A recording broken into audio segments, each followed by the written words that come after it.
오늘 우리에게 주시는 하나님의 말씀은 신약 성경 누가복음 1장 26절에서 38절까지의 말씀입니다.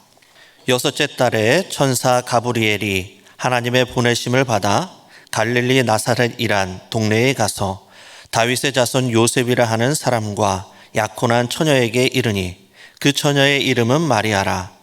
그에게 들어가 이르되 은혜를 받은 자여 평안할지어다. 주께서 너와 함께 하시도다 하니 처녀가 그 말을 듣고 놀라 이런 인사가 어찌함인가 생각하매 천사가 이르되 마리아여 무서워하지 말라. 내가 하나님께 은혜를 입었느니라. 보라 내가 잉태하여 아들을 낳으리니 그 이름을 예수라 하라.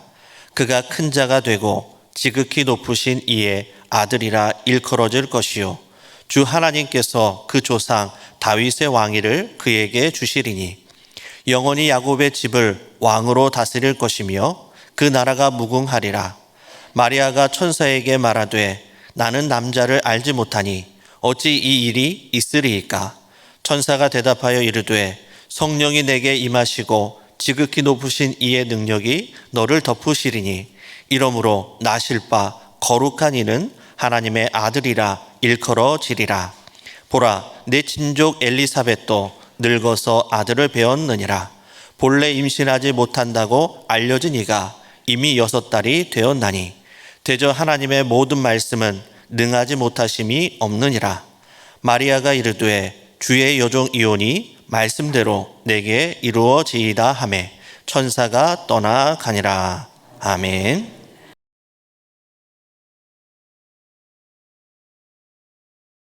천사 가브리엘이 하나님의 보내심을 받아서 갈릴리 나사렛으로 갑니다.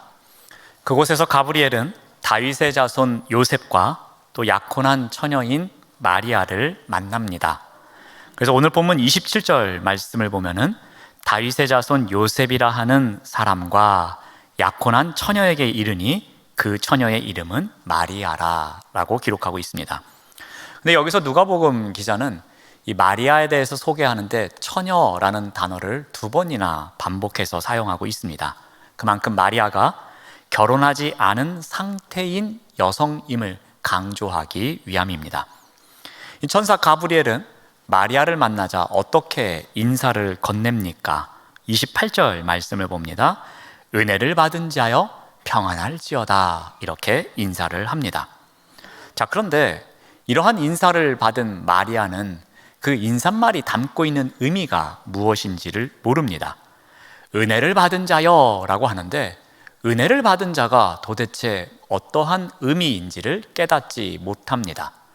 그래서 가브리엘 천사는 다시 한번 부연 설명을 합니다. 그 내용이 30절에 나옵니다. 천사가 이르되 마리아여 무서워하지 말라. 내가 하나님께 은혜를 입었느니라 이렇게 말합니다. 그러니까 천사는 은혜 받은 자를 부연 설명하면서 너는 하나님께 은혜를 입은 자야 라고 설명을 합니다. 근데 여기 입었다라는 단어를 다른 표현으로 바꾸면 선택받았다 이렇게 바꿀 수 있습니다. 즉 마리아가 은혜 받은 자라는 의미는 하나님께 은혜로 선택을 받은 자라는 의미입니다. 이것은 인간의 노력이나 어떤 업적에 의해서 하나님의 은혜를 받았음을 나타내는 것이 아닙니다. 이것은 전적으로 하나님의 은혜를 힘입어서 선택되었음을 강조하고 있는 것입니다. 마리아는 탁월한 가문에서 태어나지도 않았습니다. 또 높은 지위에 있는 여성도 아니었습니다. 그런데 하나님의 구원 계획의 정점에 놓이게 된 여인이었기에 그는 그 은혜로 선택받은 사람임을 강조하고 있는 것입니다. 자, 그렇다면 마리아는 어떻게 이와 같은 은혜 받은 자로 선택을 받았을까요? 선택받은 마리아는 은혜 받은 자로서 과연 어떻게 살아갈까요? 그 이야기를 오늘 본문 말씀을 통해서 우리가 함께 살펴보며 이 시대에 은혜 받은 자로서 우리가 어떻게 살아가야 할지를 한번 살펴보고자 합니다. 자, 먼저 마리아는 겸손함으로 은혜를 사모하는 삶을 살아갑니다. 우리 천사는 마리아에게 임한 은혜의 내용이 무엇인지를 알려줍니다. 그 내용은 이러합니다. 31절에서 33절 말씀을 봅니다. 보라, 내가 잉태하여 아들을 낳으리니 그 이름을 예수라 하라. 그가 큰 자가 되고 지극히 높으신 이의 아들이라 일컬어질 것이요, 주 하나님께서 그 조상 다윗의 왕위를 그에게 주시리니 영원히 야곱의 집을 왕으로 다스리실 것이며 그 나라가 무궁하리라. 조금은 마리아가 이해하기 힘든 표현들이 열거되어 있습니다. 쉽게 말하면 이겁니다. 마리아야, 너에게서 왕이 태어날 거야 라고 보시면 가장 쉬운 표현입니다. 이는 이스라엘 민족이 그토록 고대하고 있었던 하나님 나라를 실현할 왕이 이 마리아라는 여인을 통해서 태어날 것을 예고하고 있는 것입니다. 그런데 이 마리아가 도대체 이 예언을 이해할 수가 있었겠습니까? 그는 도저히 이 말뜻을 알 수가 없었습니다. 더군다나 그가 지금 처해 있는 상황은 요셉과 약혼한 사이입니다. 당시 이스라엘 관습에 따르면 이 약혼한 신랑이 신부에게 이 재정적 보상을 합니다. 그러면 아직은 결혼을 하지 않았지만 부부 관계로 인정을 받게 됩니다. 재정적 보상을 한 이후에 대략 1년 정도가 지나면 신랑은 다시 신부를 데리고 자신의 집으로 가서 예식을 치를 수 있었습니다. 그렇기 때문에 마리아는 그때부터 사회적으로 요셉의 아내로 여겨지고 있었던 것입니다. 자, 그런데 임신을 합니다. 이 정혼자인 요셉의 입장에서 보면 이것은 큰일 날 일입니다. 도덕적으로 의심할 수밖에 없습니다. 자신을 배반한 것처럼 여겨집니다. 사람들은 부정한 여인이라고 손가락질하면서 돌을 던질 수도 있는 상황입니다. 이런 상황에 놓이게 된 마리아에게 천사는 다시 한번 설명합니다. 어떻게 하느냐면은 성령님께서 너에게 임하실 거라고 말합니다. 그분은 지극히 높으신 분이기에 능력이 있으신 분이고 그 능력으로 너를 감싸 주실 거라고 말합니다. 그리고 그분의 말씀은 불가능이 없다고 천사가 다시 한번 설명합니다. 자, 그런데 이러한 설명을 들은 마리아의 반응이 놀랍습니다. 마리아는 어떠한 질문도 하지 않습니다. 만약 저였더라면 손을 들고서 천사님, 제가 궁금한 것이 몇 가지 있습니다. 첫째 무엇이고 둘째 무엇이고 하면서 한 몇 가지 질문을 했을 겁니다. 근데 마리아는 그렇게 하지를 않습니다. 그 하나님의 능력을 믿습니다. 성령님께서 자신을 감싸 주실 것이라는 예고를 믿음 그대로 받아들입니다. 하나님의 은혜로운 선택을 수용합니다. 이제 자신에게 그 어떤 부끄러움이 일어나고 수치심이 다가오고 두려움이 밀려오더라도 자신이 이겨낼 것을 선포합니다. 그녀는 그 일이 자신을 통해서 이루어질 것에 대해서 감사함으로 수용합니다. 그런데 어떻게 이것이 가능했겠습니까? 우리 누가복음 1장 38절 말씀을 봅니다. 마리아가 이르되 주의 여종이오니. 또 48절 말씀을 봅니다. 그의 여종의 비천함을 돌보셨음이라. 마리아는 지금 자신을 어떻게 호칭하고 있습니까? 여종이라고 부르고 있습니다. 여기에 그의 겸손함이 담겨져 있습니다. 여종은 노예를 나타내는 여성 명사입니다. 그리고 이 여종은 결코 주인의 뜻을 거절할 수 없는 자입니다. 또한 소유격을 사용하고 있습니다. 이 말은 주께서 나의 주인 되심을 고백하고 있는 표현입니다. 이것은 자신에게는 오직 하나님만이 주인이시며 부족한 자신의 모든 것을 하나님의 뜻에 맡기겠다는 겸손한 자의 고백이기도 합니다. 여러분, 우리는 살아가면서 다양한 방식으로 하나님의 은혜를 경험합니다. 그런데 이 하나님께서 주시는 은혜를 온전히 누리기 위해서 우리에게 필요한 것이 한 가지 있습니다. 그것이 바로 이 겸손함입니다.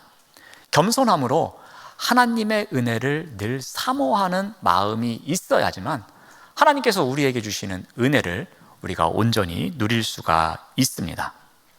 하나님의 은혜는 절대로 우리의 실력으로, 우리의 능력으로, 우리의 재력으로, 그리고 우리의 지혜로 받을 수 있는 것이 아닙니다. 하나님의 은혜는 우리가 겸손하게 믿음으로 순종하는 자리에서 받을 수 있는 것입니다. 그렇다고 제가 여러분들에게 실력을 갖추지 말아라, 능력을 발휘하지 말아라, 그런 말이 아닙니다. 우리는 실력 있는 크리스천이 되기 위해서, 능력이 넘쳐나는 크리스천이 되기 위해서 최선을 다하고 노력을 해야 할 것입니다.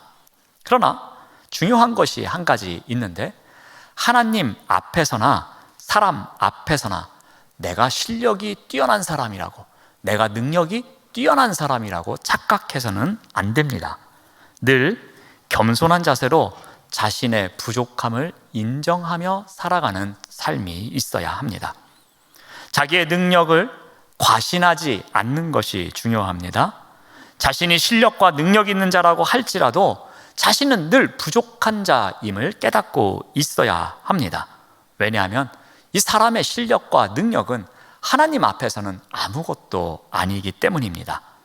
하나님은 은혜 받은 자들이 끝까지 겸손한 자들이 되기를 바라십니다. 그래서 하나님은 겸손한 자에게 늘 울타리가 되어 주십니다. 마리아가 바로 그렇게 살았습니다. 은혜 받은 자인 마리아는 어떻게 합니까? 여종이라는 정체성을 깨닫고 있었습니다. 하나님의 뜻에 맡기겠다는 겸손한 순종의 자리로 나아갑니다. 겸손이 있었기에 자신의 실력으로, 자신의 능력으로 이것도 저것도 할 수 있다면서 자기 중심의 삶을 살지 않습니다. 내 뜻을 하나님의 뜻보다 앞세우지 않습니다. 내가 하나님보다 앞서지 않는 삶을 살아갑니다. 마리아가 은혜 받은 자의 삶을 살아갈 수 있었던 비결은 바로 여기에 있습니다. 자신이 삶의 중심에 있는 것이 아니라 자신의 주인이신 주님이 삶의 중심에 있었던 것입니다.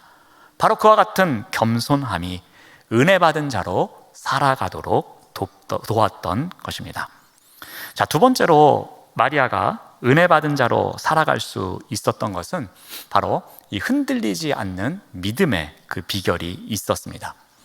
이 존 비비어라는 유명하신 분이 있습니다. 그분이 쓴 책 가운데 은혜라는 제목의 책이 있습니다.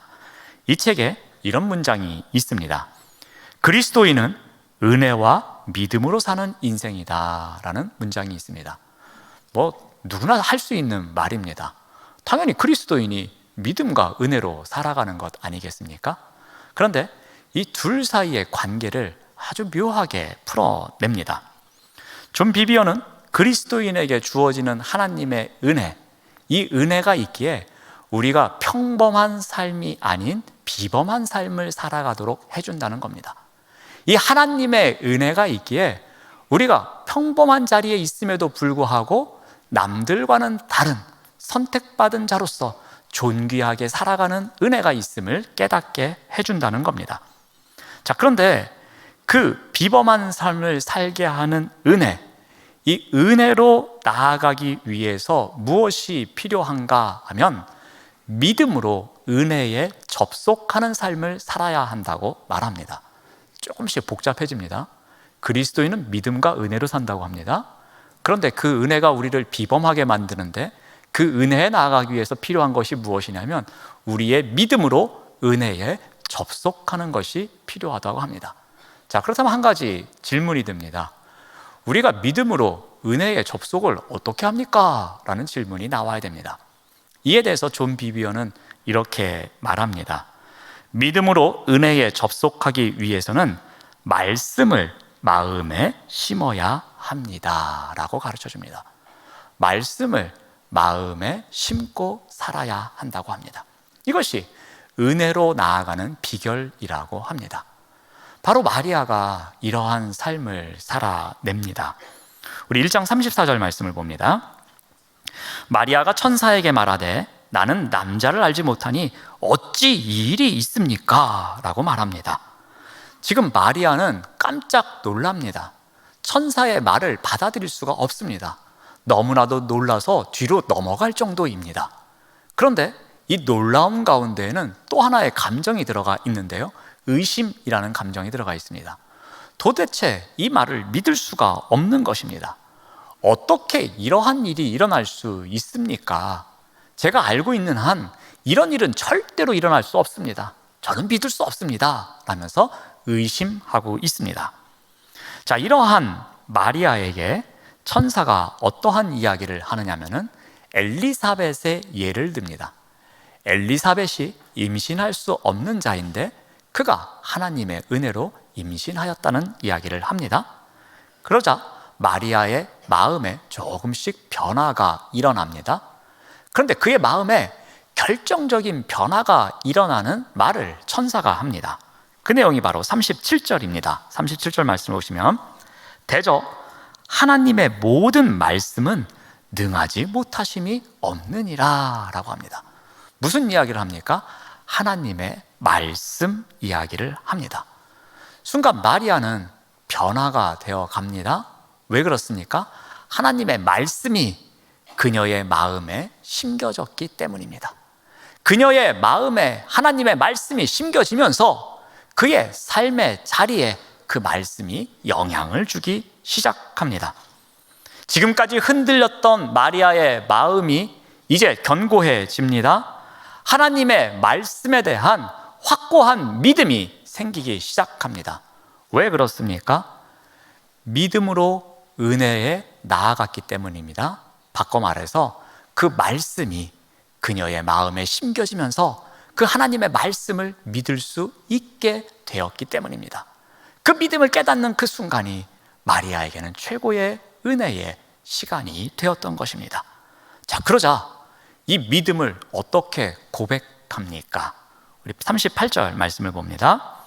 마리아가 이르되 주의 여종이오니 말씀대로 내게 이루어지이다 라고 고백합니다. 그 하나님의 말씀, 능하지 못하심이 없는 그 말씀, 불가능이 없으신 그 말씀, 그 말씀대로 이루어지기를 바랍니다 라고 고백을 합니다. 근데 여기에 중요한 단어가 하나 있습니다. 말씀대로 할 때 무엇무엇대로라는 이 전치사의 의미입니다. 이 전치사가 갖고 있는 의미가 무엇이냐면은 그 말씀이, 즉 앞에 나오는 것이 조금도 훼손되지 않고 그대로 이루어지는 것을 바라는 마음, 그 마음이 담겨져 있는 전치사가 무엇무엇대로입니다. 그러니까 말씀대로 이루어 주옵소서라는 것은 무엇을 의미합니까? 하나님의 말씀이 내 마음에 심겨졌는데 그 심겨진 그 말씀이 하나도 변함없이, 하나도 퇴색되지 않고, 그 말씀이 조금도 훼손되지 않고 그대로 이루어지기를 바랍니다 라는 결단의 마음이 지금 믿음으로 고백되고 있는 것입니다. 믿음으로 하나님의 은혜에 접속하고 있는 것입니다. 믿음으로 주어진 그 말씀에 응답하고 있는 것입니다. 그러므로 우리 또한 은혜 받은 자로 살아가기 위해서는 이 마리아가 살았던 삶의 모습을 배워야 합니다. 바로 믿음으로 은혜에 접속하는 삶이 있어야 합니다. 말씀을 우리 마음에 심고 살아가야 합니다. 그 말씀이 우리 삶을 움직일 수 있도록, 그 말씀이 우리 삶의 주인이 될 수 있도록, 그 말씀에 우리가 감격하며 감동하며 살아갈 수 있도록 그 말씀대로 이루어지게 하옵소서라는 우리의 믿음의 고백, 그 말씀이 우리 마음속에 늘 새겨져 있어야 한다는 것입니다. 바로 믿음이 은혜 받은 자의 비결임을 우리가 알 수 있습니다. 마지막으로 은혜 받은 자인 마리아는 이 헌신으로 그 은혜에 응답하며 나아갑니다. 우리 38절 말씀을 다시 봅니다. 마리아가 이르되 주의 여종이오니 말씀대로 내게 이루어지이다. 이 말씀대로 내게 이루어지이다를 또 다른 각도로 살펴보겠습니다. 이것은 이러한 의미도 있을 겁니다. 자, 말씀대로 이루어 주십시오.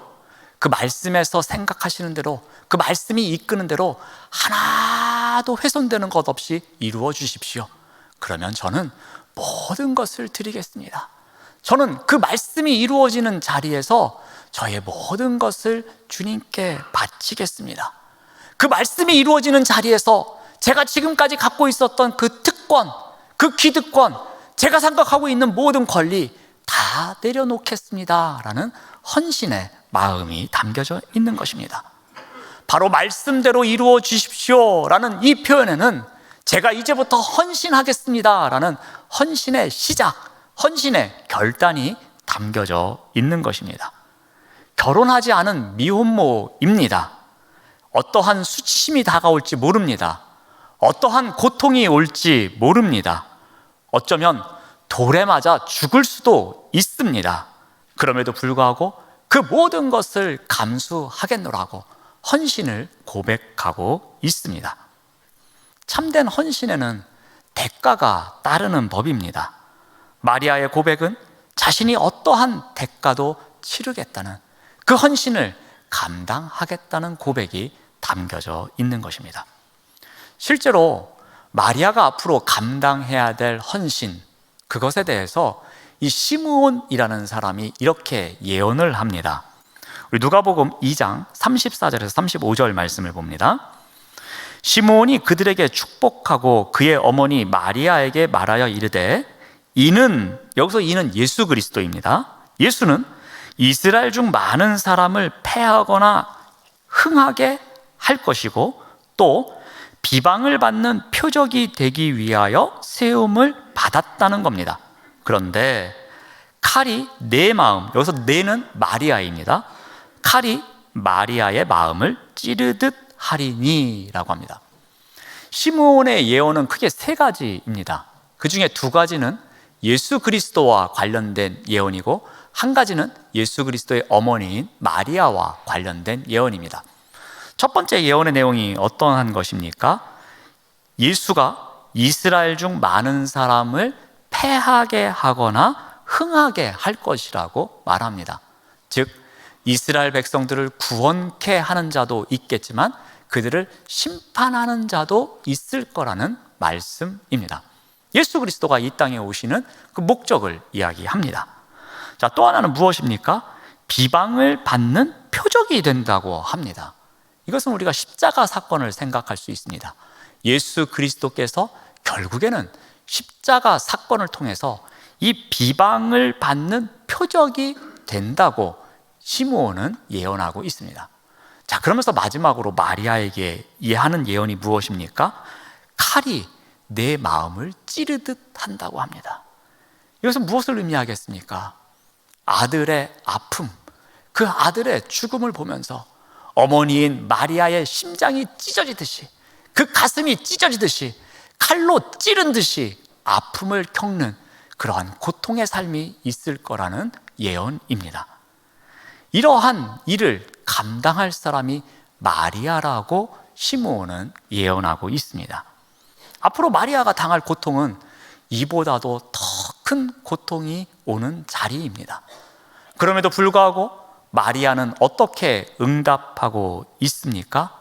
그 자리에서 제가 헌신하며 그 은혜에 응답하는 삶을 살겠습니다 라고 고백하고 있습니다. 그것이 바로 38절에 나오는 말씀대로 내게 이루어지이다 라는 헌신의 고백입니다. 마리아는 어떠한 질문도 하지 않습니다. 천사님, 도대체 내 운명은 어떻게 되는 겁니까? 장차 어떤 일이 일어나는 겁니까? 그러면 이러한 일이 몇 년 뒤에 일어납니까? 그러면 저는 그때 어떻게 살아야 합니까? 그 이후에 저는 무엇을 하며 살아가야 합니까? 그런 질문 하나도 하지 않습니다. 어떠한 방법도, 어떠한 목적도, 어떠한 시기도, 어떠한 질문도 하지 않습니다. 마리아는 자기 자신을 그대로 하나님의 말씀에 내맡깁니다. 말씀대로 이루어 주십시오. 제가 헌신하겠습니다. 바로 자기 봉헌의 시간입니다. 자기 자신이 직접 주님께 드리겠다는 결단의 시간이기도 합니다. 순교의 시간이기도 합니다. 바로 마리아는 은혜에, 그 받은 은혜에 헌신으로 응답하고 있는 것입니다. 이와 같은 삶을 살았던 또 한 여인이 있습니다. 이름이 공교롭게도 똑같습니다. 마리아라는 여인입니다. 이 여인의 이야기는 요한복음 12장에 나옵니다. 마리아는 주님 발 앞에 앉습니다. 그리고 옥합을 깨트립니다. 그리고 자신의 머리털로 이 주님의 발을 닦아줍니다. 마리아가 예수님께 드린 이 향유는 그 당시의 노동자들이 1년 동안 열심히 일해서 모아야 되는 정도의 데나리온이었습니다. 그 정도로 값비싼 향유를 주님께 그 한순간에 헌신하며 드립니다. 그런데 이러한 행위를 못마땅히 하는 사람이 있었습니다. 누굽니까? 가롯 유다입니다. 가룟인 유다가 이렇게 말합니다. 어떻게 너는 이 향유를 낭비하느냐? 이것을 팔면 300데나리온 정도 받을 텐데, 그러면 가난한 사람들을 그렇게 많이 도와줄 수 있는데 너는 어찌 이런 일을 하느냐? 라면서 책망합니다. 그리고 그곳에 있었던 다른 제자들도 가룟 유다의 말에 공감했을 것입니다. 유다는 왜 이 일이 낭비라고 말했습니까? 그것은 유다에게 있어서는 지금 이 일, 이렇게 헌신할 가치가 있느냐 없느냐라는 그 가치 판단의 기준에 의해서 이것은 그렇게 헌신할 일이 아니라고 생각했기 때문에 책망하고 있는 것이었습니다. 3년 동안 예수님을 열심히 따라다녔습니다. 본인이 계산하는 것이 있었습니다. 이 정도 됐으면 이제 이 정도의 일이 일어나고 돈도 우리가 이만큼 벌고 따라다니는 사람들도 이만큼 되고 이제 우리가 원하고 있는 정치적인 왕이 오셔서 그 나라를 회복시켜 주실 때도 됐는데 왜 이러한 일이 일어나지 않는 것일까? 라면서 계속해서 계산기를 두들겨 보았을 것입니다. 그런데 그러한 예수님에게 노동자가 1년 동안 열심히 일해야 모을 수 있는 그 가치가 있는 향유를 한 번에 헌신하니까 너는 왜 그러는 거니? 하면서 책망하고 있는 것입니다. 지금 유다는 예수님과 함께 하면서 받았던 그 은혜는 생각하지 않고 계속해서 계산기만 두드리고 있었던 것입니다. 하나님의 사랑을 망각합니다. 사랑이 무엇인지도 은혜가 무엇인지도 모르고 있습니다. 그리고 오직 그 헌신이 잘못되었다고만 말합니다. 하지만 마리아의 입장에서는 어떠합니까? 마리아는 언제나 그 주님께서 주시는 말씀을 통해서 은혜를 사모해 갑니다. 그리고 그분과 함께 있으면서 죄사함의 은혜도 경험했습니다. 그분과 함께 있으면서 또 나사로의 사건도 경험했습니다. 마리아는 무엇보다도 이 수많은 은혜를 기억하면서 예수님이 하나님의 아들이심도 알고 있었습니다. 그 하나님의 아들이신 예수 그리스도를 위해서 자신의 모든 것을 드리겠다는 헌신의 마음으로 나아갔던 것입니다. 기쁨을 다해서 온 마음을 다해서 그 은혜에 응답하는 헌신의 삶을 살았던 것이었습니다. 이와 같이 은혜는 헌신으로 응답하는 것입니다. 은혜는 헌신으로 완성시킬 수 있는 것입니다. 천사의 선포가 있었습니다. 마리아가 은혜 받은 자라고 천사가 선포합니다. 마리아가 그 은혜를 누리면서 살아갈 수 있었던 것, 마리아가 그 은혜를 받을 수 있었던 비결은 무엇이었겠습니까? 마리아는 겸손으로 은혜를 사모하는 삶을 살아갔습니다. 마리아는 믿음으로 은혜에 접속했습니다. 바꿔 말해서 마리아의 마음속에는 말씀을 심는 삶이 있었습니다. 그의 삶에는 말씀이 중심이 되는 결단이 있었습니다. 그래서 마리아는 헌신으로 그 은혜에 응답하는 삶을 살아냅니다. 사랑하는 여러분, 오늘부터 대림절이 시작됩니다. 대림절은 우리가 늘 생각했던 것처럼 즐거운 성탄절을 기다리는 절기이기도 합니다. 아기 예수의 오심을 기리는 절기이기도 합니다. 그러나 그런 단순한 의미보다는 우리에게 피부로 와닿는 더 깊은 의미가 있으면 좋겠습니다. 대림절은 분명히 강보에 쌓여 구유에 누우셨던 예수님께서 다시 오셔서 회복과 구원이 필요한 모든 피조물에게 그 소망과 믿음과 사랑과 기쁨을 다시 회복시켜 주실 것을 우리가 기대하는 절기입니다. 이러한 절기에 우리가 은혜 받은 자로 어떻게 살아가야 하는지, 그 은혜 받은 자로서 무엇을 해야 하는지를 돌아보는 삶이 있기를 바랍니다. 마리아가 그렇게 살았던 것처럼 우리 또한 겸손과 믿음과 또 헌신이 있기를 바랍니다. 은혜 받은 자로서 겸손함으로 은혜를 늘 사모하며 살아가시길 바랍니다. 은혜 받은 자로서 믿음으로 은혜에 접속하시길 바랍니다. 즉 말씀이 나의 마음에 깊이 심겨지고 그 심겨진 말씀이 삶으로 나타나는 삶을 살아가시길 바랍니다. 또한 헌신이 있는 삶으로 받은 은혜에 응답하는 삶을 살아가시길 바랍니다. 이와 같은 겸손과 믿음과 헌신이 있는 대림절이 되는 우리 모두가 되시기를 바랍니다. 기도하겠습니다. 하나님 감사합니다. 대림절이 시작됩니다.